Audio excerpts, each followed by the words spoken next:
느헤미야 10장 1절에서 39절. 그 임봉한 자는 하가랴의 아들 총독 느헤미야와 시드기야, 어, 이렇게 시작하는 10장 1절은 1절로 시작하는 사람들의 명단을 쭉 보면은 84명의 명단이 나옵니다. 이 사람들은 언약을 하고 지키겠다고 서명한 84명입니다. 언제 그랬느냐? 속죄일에 그랬습니다. 속죄일이 언제냐? 원래 7월 11일이 돼야 되는데, 7월 24일에 속죄일을 지키는 것을 보면, 아마도, 어,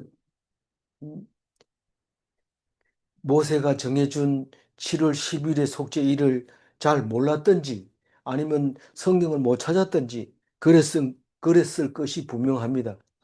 어, 다른 이유를 사용하지도 않고 그냥 24일 날 했다는 것은 어, 이유가 그렇습니다. 그래서 많은 학자들이 모세 오경도 바벨론 포로 갔다 와서 다시 쓴 게 아니냐, 이제 이렇게 기억하고 있는 이유가 거기에 있습니다.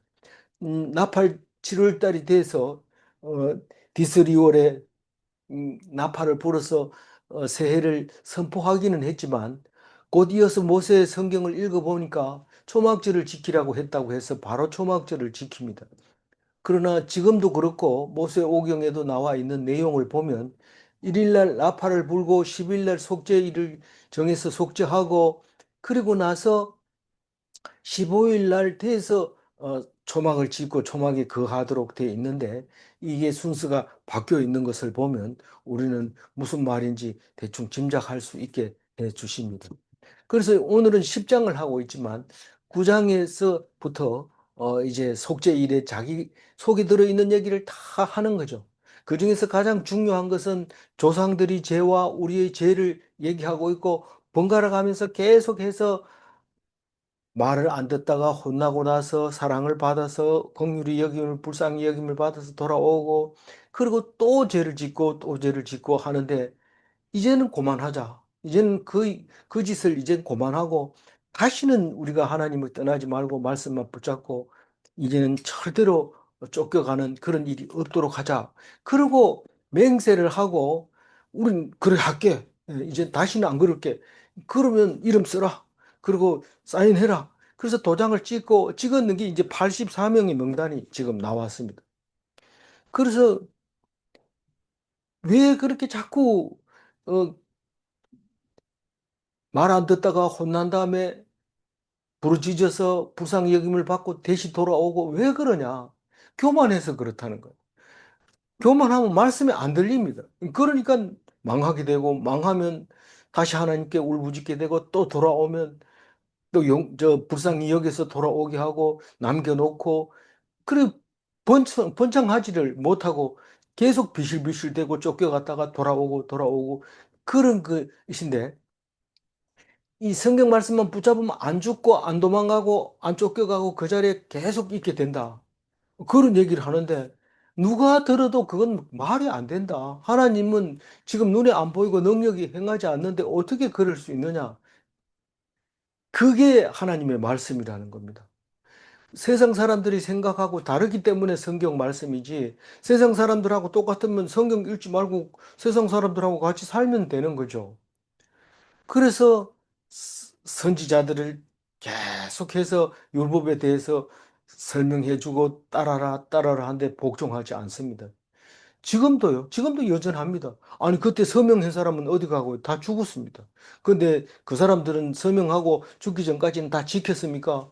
안 지킵니다. 이어서 몇, 몇십 년 안 돼서 에스라가 옵니다. 와 보니까 오늘 절대로 지키겠다고 하는 몇 번째 나온 얘기냐 하면은 절대로 다른 사람하고 통혼을 하지 않겠습니다 한 말은 두 번째로 맹세합니다. 그러니까 30절에 나오는데 그거를 안 지킴으로써 결국은 또 안 지키고 있다는 사실을 알게 됩니다. 그게 뭔 말이에요? 그러되면은 무슨 뜻일까요? 이게 어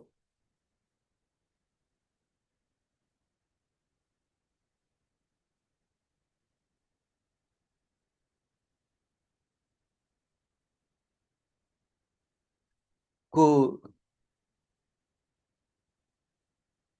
되다가 그 뭐 카메라가 되다가 안 되다. 그 우리가 그 왜 불순종하고 그렇게 하냐. 지금 또 한다 해놓고는 예수님, 우리는 압니다. 예수님이 그것 때문에 불가능하기 때문에 왔습니다. 그래서 우리는 알고 있습니다. 아하, 육체로서는 절대로 율법으로 구원 얻을 수 있는 방법이 없다. 그럼 오직 예수님 말고는 구원 받을 방법이 없습니다. 그래서 예수님이 오셨기 때문에 우리는 예수님 믿음으로써 율법을 다 지킨 걸로 인정을 받게 됩니다. 그러니까 구원받고 죽지 않고 그렇게 삽니다. 근데 이 사람들은 여전히 말씀을 안 지켜서 예수님이 오시고 얼마 안 있어서 70년 돼서 망하고 이제는 꽤 오래 갑니다. 얼마나 오래 갔어요? 2000년 정도 있다가 1948년에 이제 돌아왔습니다. 예수 안 믿는 사람들이 다 돌아왔습니다. 성경 말씀대로 돌아와서 지금 이스라엘을 건립하고 이스라엘 나라가 있는데 사실은 그 거짓말이죠. 유대인들이 돌아와서 이스라엘이라고 이름 붙여가지고 살고 있는데 거짓말쟁이 이스라엘 사람들로서 지금 나라를 유지하고 있습니다. 무슨 말인가 하면 예수 안 믿으면 작심을 아무리 해도 3일 못 갑니다. 더 이상 갈 수가 없어요. 그러나 예수님을 믿게 되면 그렇게 못난 우리도 구원을 얻을 수 있고 하나님 앞에서 당당할 수 있게 됐다는 겁니다. 이건 뭐 이 성경 66권을 가지고 생각해 보면 성경 66권은 은혜고요. 예수님을 빼고 얘기하면 이건 전부 짐이고 무거운 음, 십자가고 그렇게 되는 겁니다. 결국은 죽어야 되는 건데 예수님으로 인해서 그렇게 못난 우리들도 안 죽고 살아남을 수 있다는 사실입니다. 그래서 오늘 이야기 서명 한 사람은 음, 저기 어, 이 7월 24일 날 금식하고 베옷을 입고 티끌을 뒤집어 쓰고 이방인과 단절했다는 것은 교회 같다는 얘기입니다. 다시 말해서 하나님 백성들과만 함께 했다는 겁니다. 그리고 저는 서서 이 단어가 굉장히 의미가 있었는데 우리는 교회 가면은 당연히 의자에 앉아서 벤치에 앉아 있고 목사님이 강대상에 서서 설교를 하지만은 사실 성경을 읽어보면 그런 자세는 없습니다.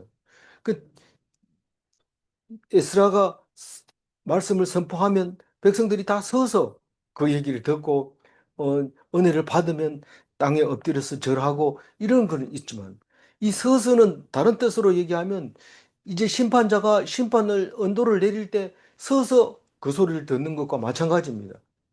그래서 심판받는 자세로 말씀을 들어야 됩니다.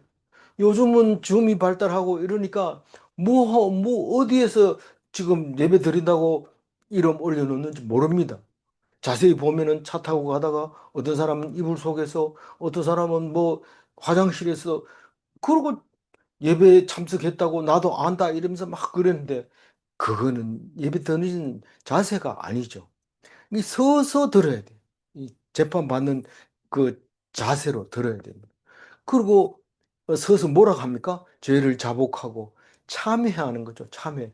그리고 이 참회를 어떻게 하냐니까 낮 시간의 4분의 1. 그러니까 12시간으로 생각하면 3시간입니다. 3시간을 성경 읽고 또 3시간을 죄를 자복하고 뭔 죄가 있는지 어떻게 알아요? 성경 읽어보면 온통 네가 죄인이라고 얘기하고 있어요. 그래서 성경은 우리를 죄가 생각나게 하는 역할을 하고 있는 거죠. 그리고 나서 이 8명의 레위인이 강단에 올라갑니다. 강단에 에스라가 만들어 놓은 강단에 딱 올라갑니다. 올라가서 큰 소리를 하나님께 부르짖습니다. 지금은 무슨 소리로 부르짖냐 이렇게 들어보면 음, 그 주여 주여 이러고 3번 부르짖어요. 어, 주여 삼창하고 그다음 기도하는데 우리 연합 예배 가면 그런 거 합니다. 근데 목소리가 작거나 뭐 또 목소리는 크지만 기도 잘 할 줄 모르는 사람은 세 사람은 빠져나가고 나는 기도 잘하는 사람 세 사람 들어와서 8명을 채워가지고 돌아가면서 한 사람씩 기도하는데 주여 하고 소리 지른 8사람 숫자는 똑같이 8명이서 5명은 갖고 세 사람은 바뀌고 그렇습니다. 그래 8명이 기도를 했는데 지금 9장 마지막 절까지 그렇게 기도를 했습니다. 그리고 10장 1절에 우리는 확실하게 지키기 위해서 서명하겠습니다. 그리고 어, 적은 게 1절부터 27절까지 84명입니다. 어, 여기에 보면 제사장들이라고 하고 느헤미야 이래 제가 그렇게 분리를 해놨는데 사실 느헤미야와 시드기야 이러면 총독이 하나고 시드기야는 제사장이고 이렇게 말할 수 있어요. 근데 왜냐하면 느헤미야는 여기를 총독으로 넣기가 어, 좀 앞에서 보면 빠져 있는 걸 보면 느헤미야는 총독이 저기 제사장은 아닌 것 같은데 그래도 제일 앞에 총독이 나오고 시드기야가 나옴으로써 시드기야는 제사장이 확실할 것 같고 느헤미야는 총독으로서 제사장이냐 이 말은 좀 어, 아닌 것 같은 느낌 듭니다. 그래서 느헤미야는 2차 전도 대회 때, 2차 귀환 때 왔으니까 시드기야는 우리가 이름이 흔해서 제가 시드기야를 다시 한번 이제 본 겁니다. 어, 하이라이트 해놓은 겁니다. 2절 한번 읽어볼까요? 스라야, 아사랴, 예레미야. 이 예레미야는 우리 성경에 나오는 예레미야서에 나오는 예레미야 아닙니까? 이렇게 말할 수도 있는데 어 그거는 아니죠. 왜냐하면 예레미야는 예루살렘이 망할 때 선지자였기 때문에 그때도 따진다면 지금 120년이 지났으니까 예레미야는 어, 이름이 나올 수가 없습니다. 그리고 그 예레미야는 이집트로 갔습니다. 그렇기 때문에 이 바빌론에서 포로에서 돌아온 사람은 있다 하더라도 그 사람은 아닙니다. 그 다음에 3절 바스훌 아마랴 말기야 4절 핫투스 스바냐 말룩 그렇게 또 5절 하립 하림 하림 머레못 오바다 음,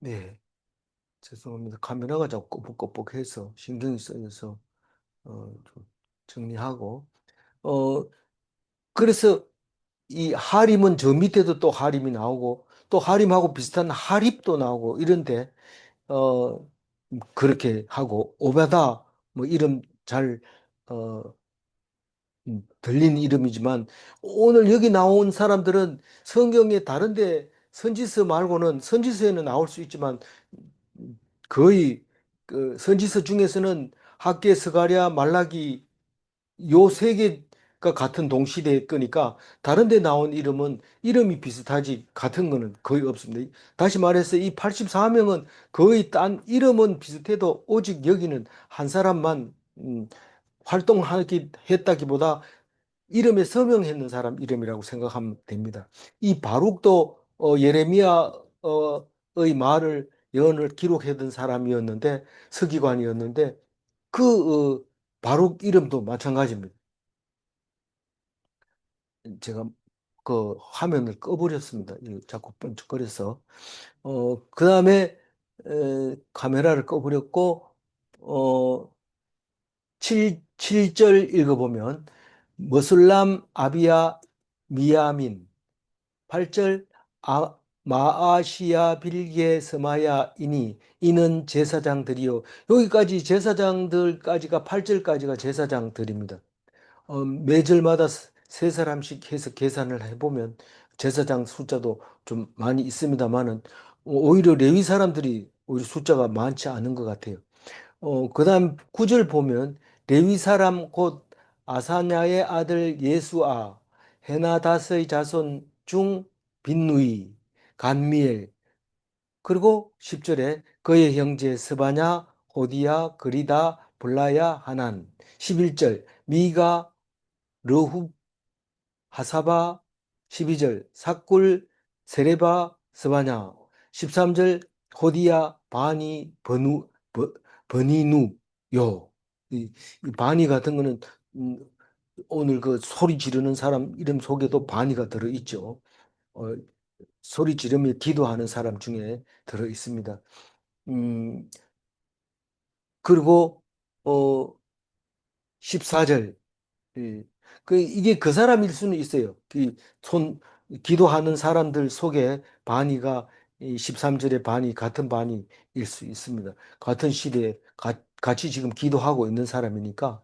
그리고 14절에 보면 또 백성의 우두머리들 곧 바로스, 바한 모압, 엘람, 삿두, 바니.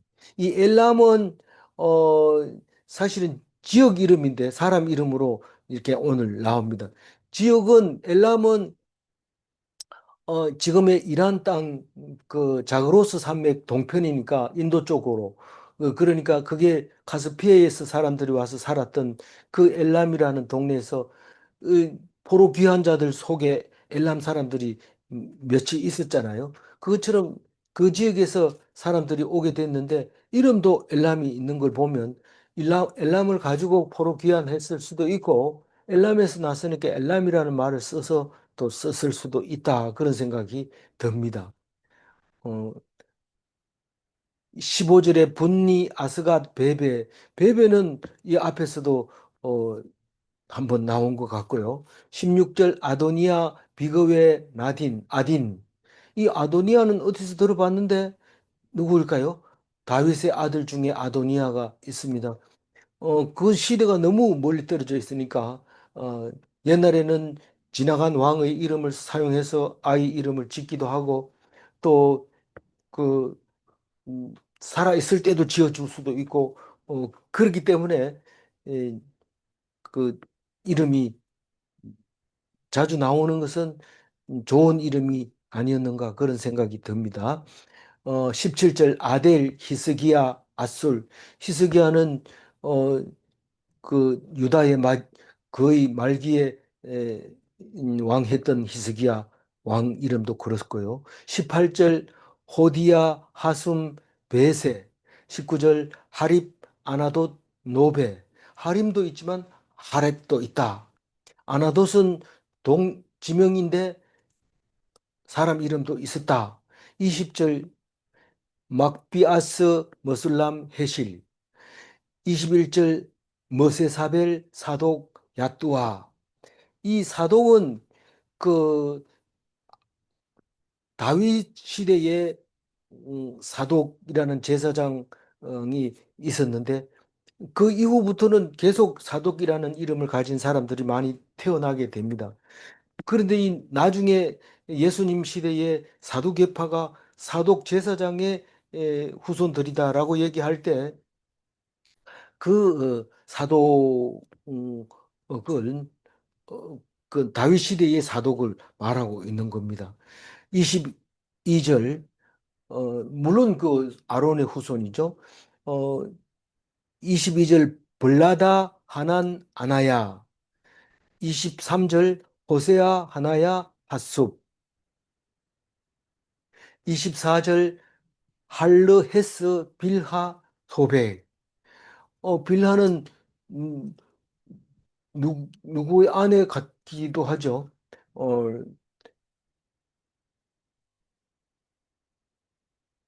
누굽니까? 어, 이스라엘의 본명이 뭡니까?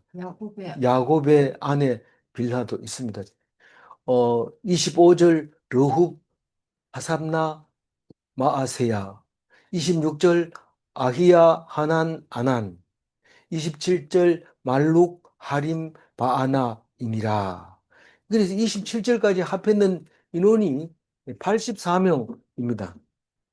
그래서 84명 말고는 어, 언약을 안 했느냐? 뭐 우리는 율법 안 지키겠습니다. 그렇게 했을까요? 그렇게 하지는 않았습니다. 그럼 뭐 나머지 사람 다 했느냐? 다 했다고 얘기를 합니다. 28절 읽어보세요. 그 남은 백성과 제사장들과 레위 사람들과 문지기들과 노래하는 자들과 느디님 사람들과 및 이방 사람과 절교하고 하나님의 율법을 준행하는 모든 자와 그들의 아내와 그들의 자녀들 곧 지식과 총명이 있는 자들은 예, 여기서 이제 제사장들 중에서도 다 서명한 게 아니고 또 레위 사람도 다 서명한 게 아니고 지도자들이라고 또 다 서명한 건데 이걸로 봐가지고는 지도자들은 다 한 것 같아요. 지도자들은 거의 다 한 것 같고 서명한 것 같고 그다음에 백성들, 제사장, 레위 사람, 문지기, 느디님 사람.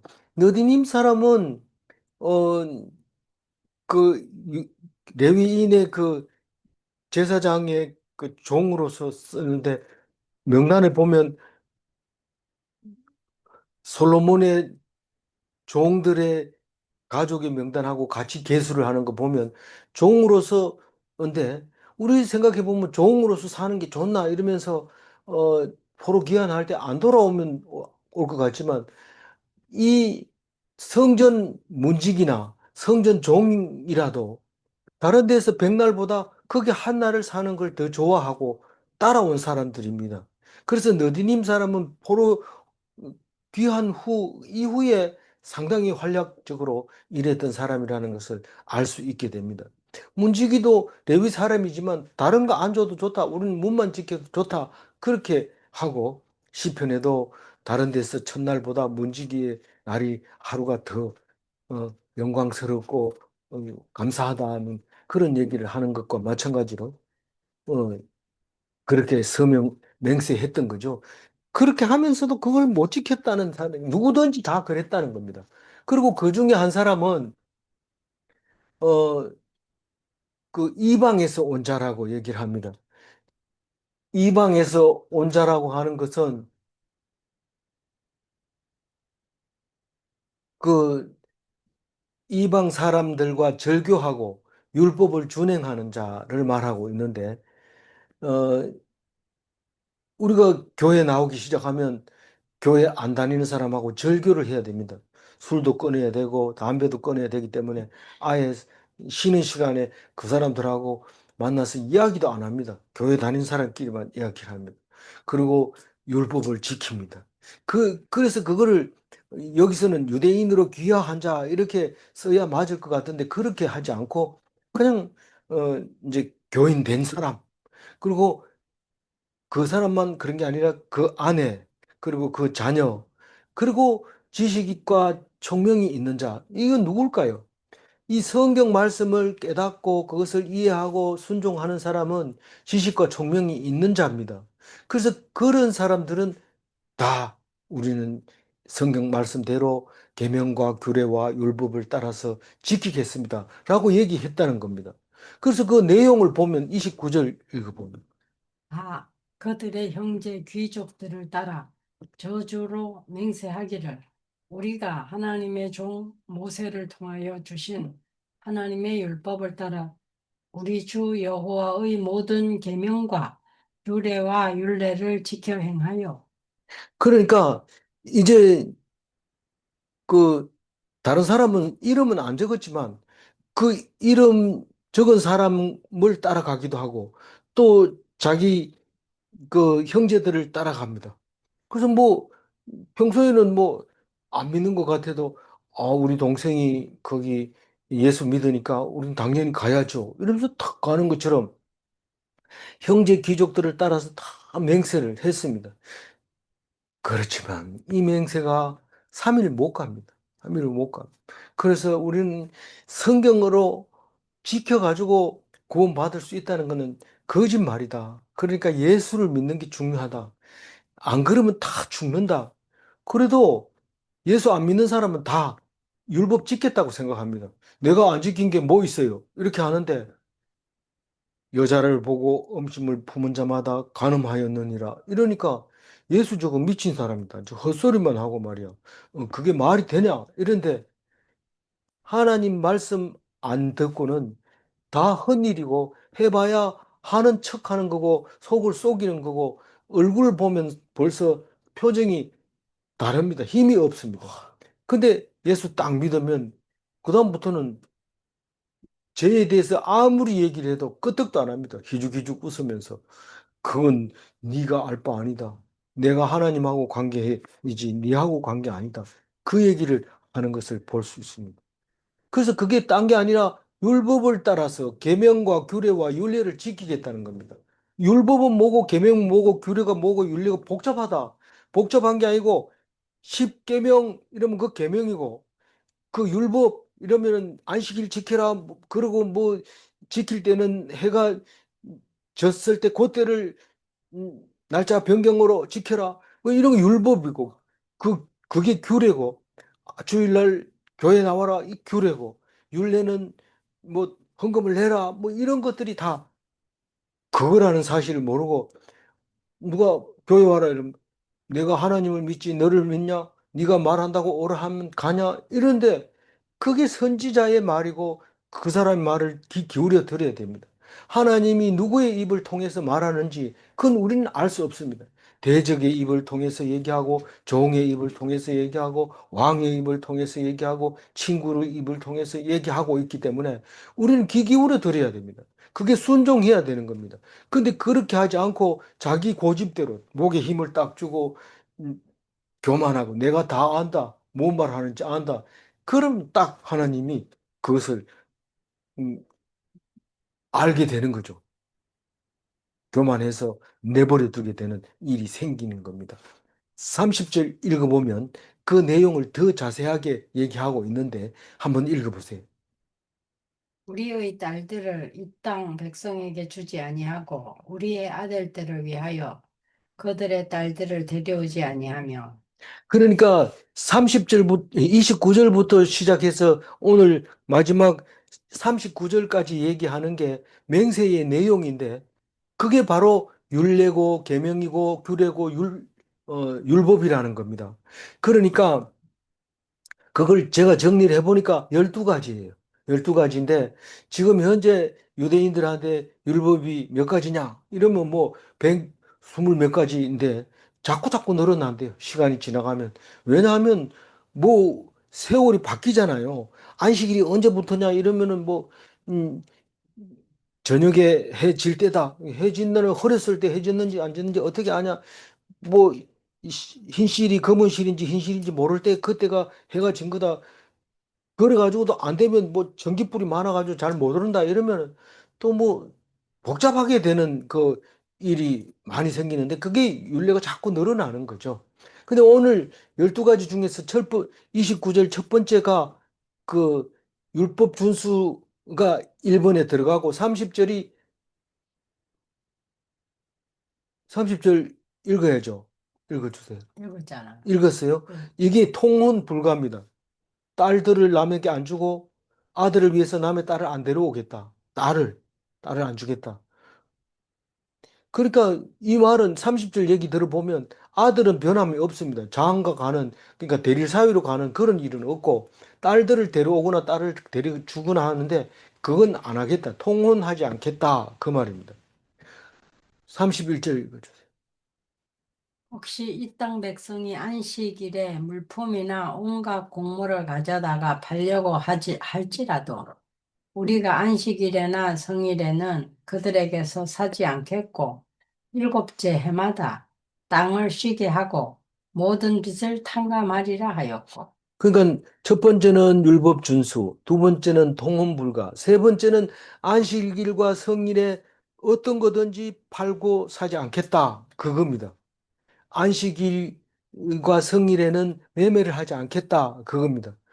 근데 원래는 안 했잖아요. 그런데 안 하려고 보니까 이 바빌론 보러 갔다 온 사람은 몇 명 안 되고 그 지역에 원래 살던 사람들이 자꾸 물건을 사다가 안식일 날 파는 거예요. 그때 안 사면 일주일 굶어야 되는 거예요.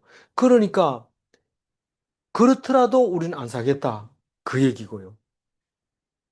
7년마다 오는 안식년은 지키겠습니다. 경작을 절대로 하지 않고 제 빚진 형제들에게 빚을 탕감해 주겠습니다. 근데 이 얘기를 왜 하느냐 하면요.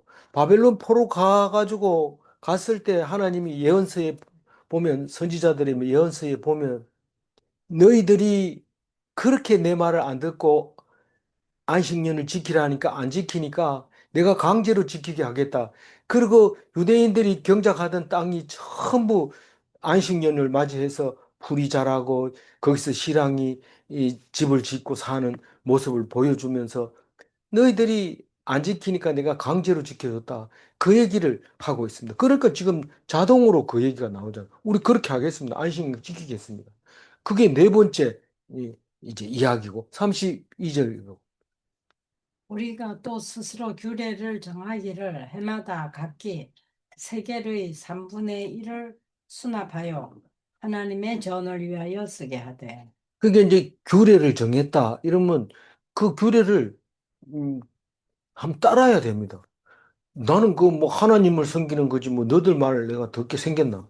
지금 사람 말을 내가 듣게 생겼나? 하나님 믿는 사람이. 이러면서 사람 말을 안 듣습니다. 자기는 하나님 말 잘 듣는다 생각하는 거죠. 뭐 사람 말은 우습게 여기는 거죠.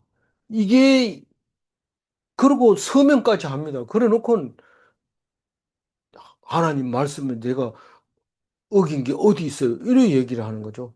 웃기는 이야기인데 모르고 하는 거죠.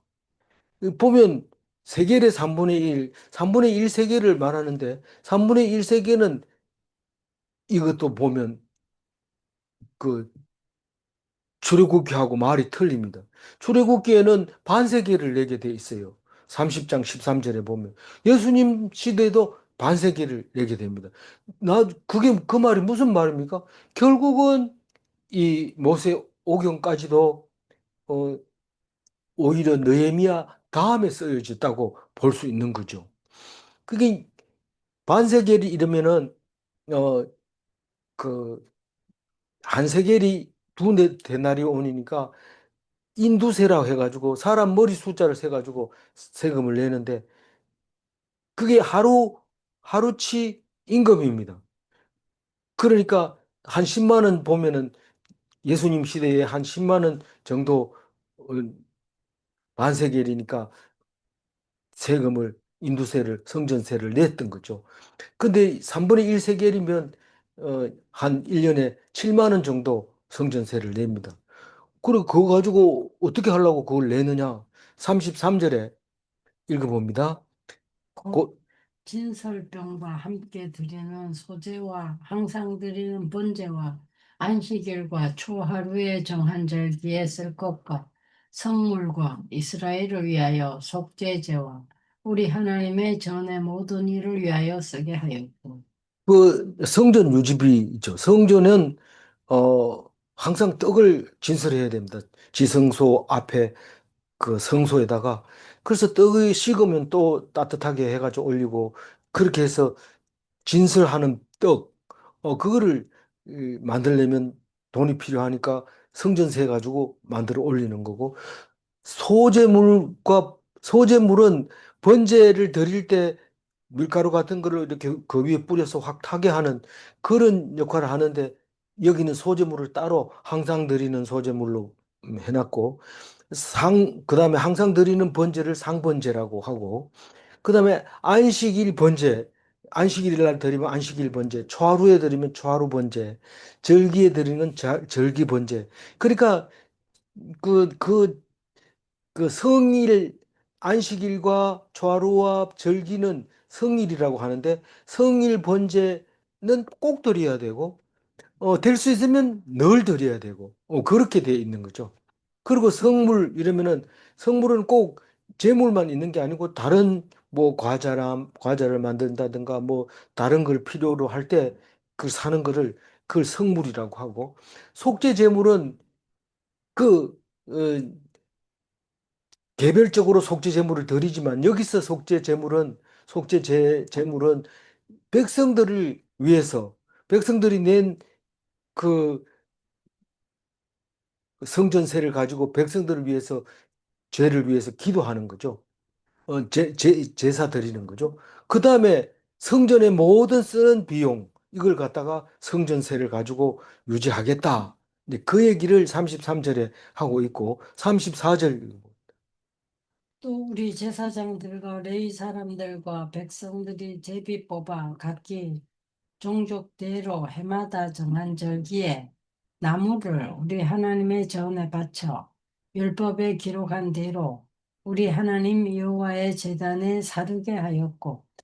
근데 출애굽기, 레위기, 민수기까지 다 합해서 읽어봐도 그 번제를 드리는 이야기는 계속 나오지만 장작에 대해서는 거의 안 나옵니다.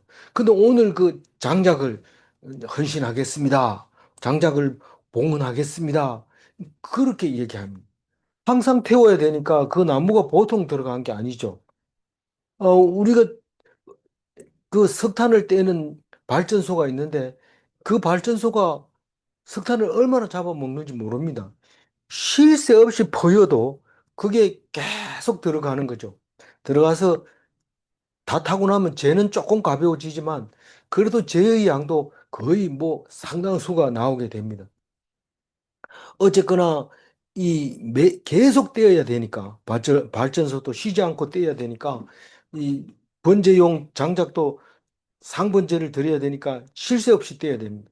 근데 뭐 그 떼는 것도 여러 가지 방법이 있어요. 잘 막으로 그냥 막 다 태워버리고 효율 없게 하는 경우도 있지만 이제 그 나무를 떼는 기술에 따라서 적게 들어가면서도 다 제대로 할 수 있는 그런 기술이죠. 어쨌거나 그 장작과 그리고 여기는 안 나옵니다만은 가장 큰 그 이 너디님 사람이나 그 성전 봉사하는 사람들 중에 물 깃는 것과 장작 패는 일이 굉장히 힘듭니다. 그래서 물 깃는 거는 여자들이 할 수 있지만 장작 패는 일은 그래도 남자들이 해야 됩니다. 그래서 성전 여자들은 물 깃는 일을 많이 했던 것 같아요. 근데 물 깃는 얘기는 안 합니다. 그거는 무슨 그때 필요에 따라서 할 수 있었던 것 같아요. 근데 장작만큼은 돌아가면서 봉헌을 해야 되도록 의무적으로 그렇게 하도록. 여섯 번째가 번제용 장작을 봉헌하겠습니다. 제사장과 레위 사람이 그리고 백성이 이 세 사람들이 돌아가면서 반차를 따라서 돌아가면서 장작을 공급하겠습니다. 그렇게 말하는 것을 볼 수 있습니다.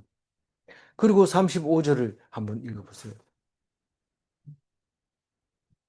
해마다 우리 토지 소산의 만물과 각종 과목의 첫 열매를 여호와의 전에 드리기로 하였고. 그러니까 초실봉헌을 하고 있습니다. 초실봉헌이 일곱 번째 이제 맹세인데 그 토지의 소산의 만물을 드리기로 합니다. 그러면 이 논이 한마디가 있는데 이 만물을 어떻게 드리느냐? 그러면 하루는 제일 먼저 나가서 이삭이 고개를 숙인 거를 그 빨간 끈으로 맵니다. 전부 돌아가면서 완전히 익을 때까지 딱 이렇게 매놓고 그러고 나서 추수할 때 끈 맺은 건 따로 모아가지고 타작해서 하나님께 드리고 그런 식으로 했던 거죠. 그래서 과실에 쓴 첫 번째 열매는 딸 때 제일 먼저 딴 사람 딴 거를 첫 열매로 해서 하나님께 드렸던 거죠. 그렇게 드리기로 맹세한 겁니다.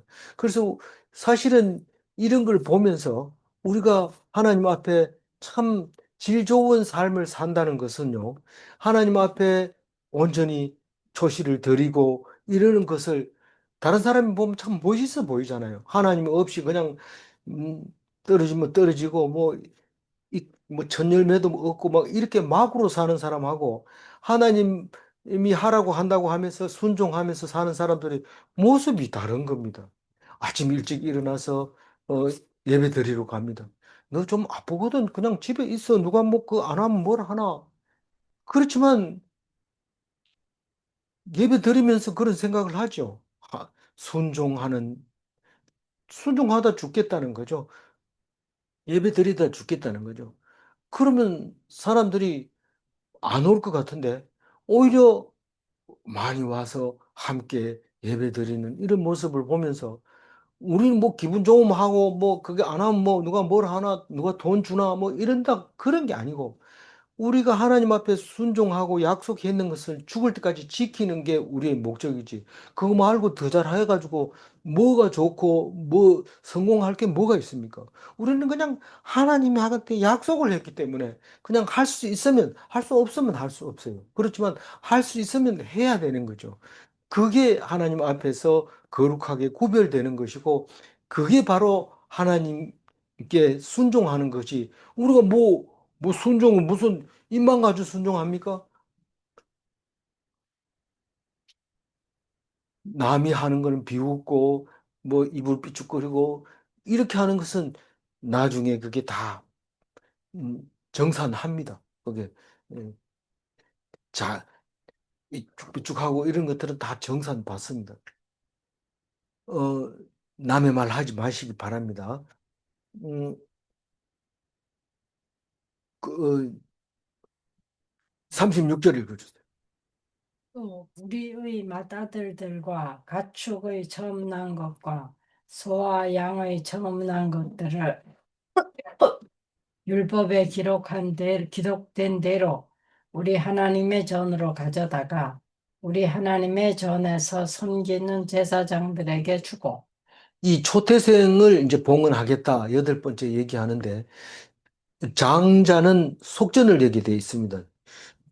뭐 목을 잘라가지고 드리는 게 아니고 어, 속전을 내는데 예수님 시대에는 뭐 오세계를 냈나요? 장자기 때문에 그렇게 내야 됩니다. 근데 민수기 18장 15절에 보면 여호와께 드리는 모든 생물의 처음 나는 것은 사람이나 짐승이나 다 네 것이로되 처음 태어난 사람은 반드시 대속할 것이요 처음 태어난 부정한 짐승도 대속할 것이며 여기서 부정한 짐승도 대속할 것이며 이 말은 태어났는데 뭐 초태생이 다리가 저는 게 태어났어요. 그러면 이거는 돈으로 내야 돼요. 그건 안 됩니다. 그리고 나귀처럼 큰 짐승이 이 초태생은 그것도 잡을 수가 없어요. 그것도 대속 돈을 내야 돼요. 사람 아들은 당연히 돈을 내도록 그렇게 돼 있고요. 그래서 전부 처음은 내 것이다. 왜 그랬을까요? 출애굽하면서 이스라엘 사람을 출애굽하면서 장자를 죽이고 살려가지고 다른 사람은 다 장자를 죽이고 출애굽시켰는데 이스라엘 백성만 안 죽였기 때문에 그건 내 것이라고 얘기하고 있습니다. 37절 읽어.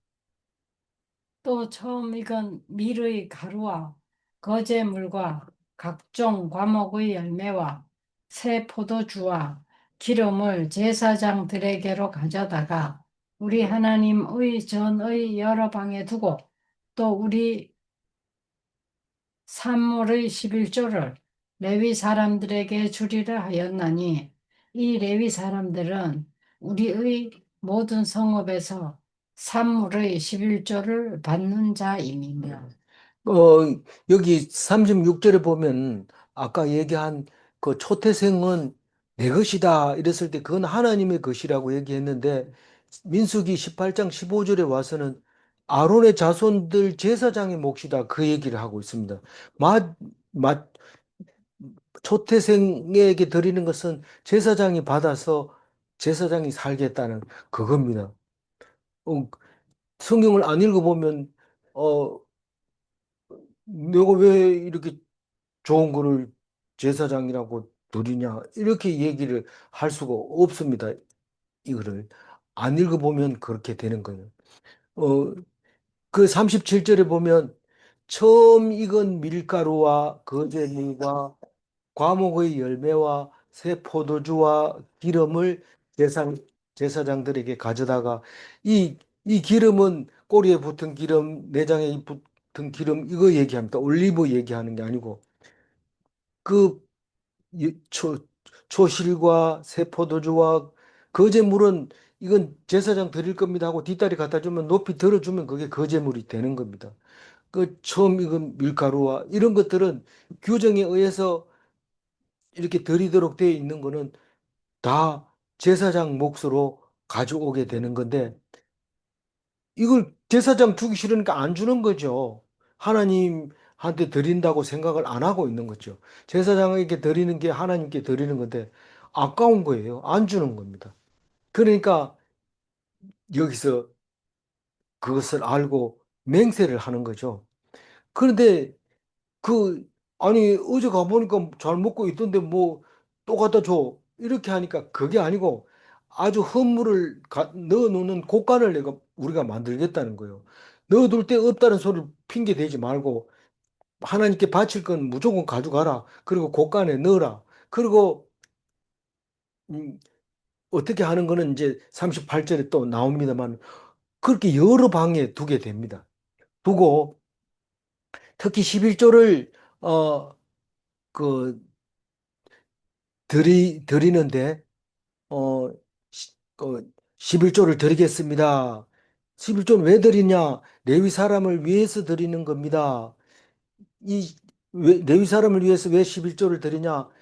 레위 사람들은 그 산물에, 그 땅의 산물의 10분의 1을 먹도록 모세가 정해놓은 거다. 그 얘기를 하고 있습니다. 이 38절 읽어봅니다. 레위 사람들이 11조를 받을 때에는 아론의 자손 제사장의 한 사람이 함께 있을 것이요. 레위 사람들은 그 11조의 10분의 1을 가져다가 우리 하나님의 전 곳간의 여러 방에 두되 이 11조는 아론 제사장 그 받을 때 아론 제사장의 그 반열의 사람이 자손 중에서 한 사람이 있어야 된다. 다시 말해서 제사장이 있고 일 처리는 레위인이 한다. 그 얘기를 하고 있는 겁니다. 그러니까 레위인이 알아서 처리하면 안 되고 반드시 제사장이 하나가 있어야 되는데 그 중에서 11조 받은 것 중에 11조가 제사장 몫이다라고 얘기하는 것입니다. 그래서 우리 하나님의 전 곳간 여러 방에 두되 이 말을 하게 되는데 왜 여러 방에 두냐면 37절에도 여러 방이 있고 38절에도 여러 방이 있는데 이것은 38절은 제사장들을 위한 여러 방이고 그 위에 거는 레위인들을 위한 여러 방이고 이렇게 생각하면 됩니다. 그런데 그게 여러 방이라는 게 뭐냐? 우리는 지금 이해가 안 가는 게 돈이 있으면 연말 되면 딱딱 나눠 가지고 월급으로 주면 되는데 그게 아니고 현물입니다. 그러니까 우리가 신방 가면 신방 헌금 이렇게 딱 주고 또 우리가 있다 보면 음, 헌금을 이렇게 갖다 줘야만 씁니다. 근데 누가 줬느냐, 왜 줬느냐, 그거 안 물어봅니다. 있으면 그게 이제 음, 그 제사장이 사용하면 됩니다. 어, 그런데 제가 그림을 그리다 보면 절에 가보면 이쪽 산에도 복전함, 저쪽 산에도 복전함 있지만 그걸 누가 가져가느냐 하면 그 기도하는 기도처에 관리하는 스님이 뚜껑을 열어보고 챙겨가지고 가는 거죠. 다른 사람은요? 다른 사람은 가만 앉아가 연불만 한다고 돈 주냐? 물론 제사장은 줘야 되지만 그렇지 않는 경우에는 그 열심히 일하는 사람들이 가져가게 되는데 왜 그렇게 열심히 하냐? 돈이 있을까 봐 한다. 그러니까 돈을 놓으면 사람들이 열심히 그걸 관리하게 되고 기도할 수 있는 기도처를 만들어 주는 것처럼 여기에 지금 39절을 읽어보면 그 자세하게 얘기하고 있는데 39절 읽어보면 곧 이스라엘 자손과 레위 자손이 거제로 드린 곡식과 새 포도주와 기름을 가져다가 성소의 그릇들을 두는 골방 곧 섬기는 제사장들과 문지기들과 노래하는 자들이 있는 골방에 둘 것이라. 그리하여 우리가 우리 하나님의 전을 버려두지 아니하리라. 그게 가는 곳마다 이렇게 담아 놓는 그러니까 성물을 그 과일도 놓고 뭐 고기도 갖다 놓고 밀가루도 갖다 놓고 포도주도 갖다 놓고 기름도 갖다 놓고 이렇게 갖다 놨는데 제사장이 불켜로 떡 들어가니까 불 켜고 거기에 재물이 있는 거예요. 그럼 그걸 수당으로 가져가는 거죠. 그게 봉사자의 몫이죠. 사례비로. 그렇게 사용하도록 곳곳마다 그렇게 놔두게. 그러니까 만약에 불 켜는 데만 그것을 갖다 놓으면 불만 켜놓고 나오고 다른 데 안 봅니다. 가봐야 의미가 없으니까. 그러니까 이거를 지금 그런 식으로 설명을 하고 있어요. 그래서 어 내버려 두지 않겠다. 이 말은 사람들이 가서 거기 일할 수 있도록 그 성물을 거기다 두겠다는 거죠. 그래서 열 번째 11조 준수, 11번째 성소 곳간에 두겠습니다. 이 11조를 그렇게 쓰겠습니다. 그리고 12번째 성전을 버려두지 않겠습니다. 그래서 12가지로 제가 정리를 했습니다. 그러니까 항상 성전에 봉사할 수 있도록 우리가 다 준비를 해놔야 그래야 제사장과 레위인과 누가 있어요? 또 성가대와 문지기가 있습니다. 성가대원 성가대원 연습하러 가면은 김밥도 나오죠, 떡도 나오죠, 나옵니다. 어떤 날은 절기가 뭐 어떻게 돼가지고 사람이 많이 안 올 때는 김밥도 남고 떡도 남을 때가 있습니다. 그럴 때는 한 개씩 더 가지고 갈 수도 있고 그렇게 돼 있는데 그거를 만약에 안 준다 그러면 성가대도 안 가는 거죠. 뭐 말하자면 그런 거죠. 그래서 항상 사람들이 있을 수 있도록 그렇게 해주겠다. 그 문지기도 마찬가지입니다. 문지기 뭐 거기 가가지고 남편이 뭐 문지기 하러 갔다 왔다는데 빈손으로 들어오면 누가 좋아하겠어요? 그것을 떡 준 거 가져와가지고 주고 이렇게 해야지 그래도 하나님께 영광이고 우리 가족에도 도움이 되잖아요. 또 어, 우리 그렇게 지키겠다고 해놓고 무의도식 하는 놈들을 위해서 우리가 열심히 일해야 되냐? 이러면서 안 갖다 주고 이래가지고 결국은 교회는 문 닫고 점점 적어지고 가발에는 늘어나고 그렇게 되는 일이 생기는데 그게 왜 그럴까요? 교만해서 목에 힘줘서 내가 다 아니까 그 사람 필요 없으니까 그건 하나님도 아니니까 그렇게 하다가 결국은 망하게 되고 또 망하게 되고 그런데 예수님은 그걸 다 알고 있었어요. 너희들 그거 못 지킨다. 내가 너희들을 대신해서 다 지켜줄 테니까 나만 믿으라. 그러면 죽지 않고 영원히 살 거다. 그 믿는 순간 달 옆에서 야, 너 속는다고. 속는 믿는 게 이익인지 속는 건지 한번 믿어 보시면 알죠.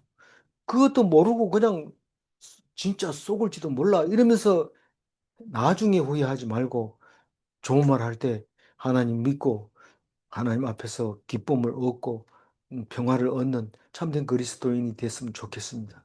29절 앞에 하얀색 하이라이트만 읽어봅니다. 다 그들의 형제 귀족을 따라 저주로 맹세하기를. 우리는 마음은 율법을 지킬 수 있다고 생각합니다. 그러나 작심삼일입니다. 율법을 지키는 방법은 오직 예수 믿는 믿음밖에 없습니다. 그거 말고는 의롭다 할 수 있는 율법을 지킬 수 있는 방법이 없습니다. 9개 잘 지키고 1개 틀려도 그거는 사형감입니다. 그건 죽습니다. 율법 하나 안 지키면 죽습니다. 질문합니다. 계명은 죄를 생각나게 하는가? 계명은 우리가 죄인이라는 것을 얘기하고 있는 겁니다. 모세가 만든 10계명부터 시작해서 죄인이라는 것을 인정하게 만드는 게 10계명입니다. 질문 2. 율법을 다 지킨 자는 오직 한 분뿐인가? 사람으로서는 한 분밖에 없어요. 더 이상 없습니다. 왜 꼭 사람으로 와서 그렇게 지키고 가셨을까요? 우리는 보는 거, 만지는 거, 듣는 거 아니고는 믿지를 않기 때문에 직접 오셔서 보여주시면서 그런 죄 없는 나가, 다 지킨 나가, 율법 그 자체인 내가 너희들을 위해서 죽겠다 하는 겁니다. 그래서 율법을 안 지켜서 죽을 우리들에게 죽지 않게 하시려고 하신 것을 생각하는 거죠. 기도하겠습니다. 하나님 감사합니다. 이스라엘 백성이 쫄딱 망하고 다시 돌아와서 진짜로 이번에는 영원히 하나님 말씀 떠나지 않고 지키겠습니다. 그런데 불가능했습니다.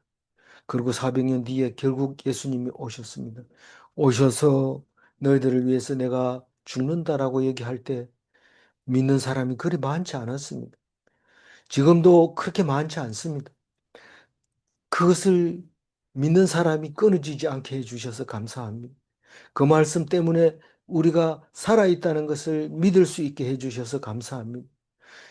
이 믿음이 얼마나 힘이 센지, 얼마나 능력이 있는지 하나님께서 우리에게 보여주시고 세상 어떤 힘도 예수님과의 사랑에서 끊을 수 있는 것은 아무것도 없습니다.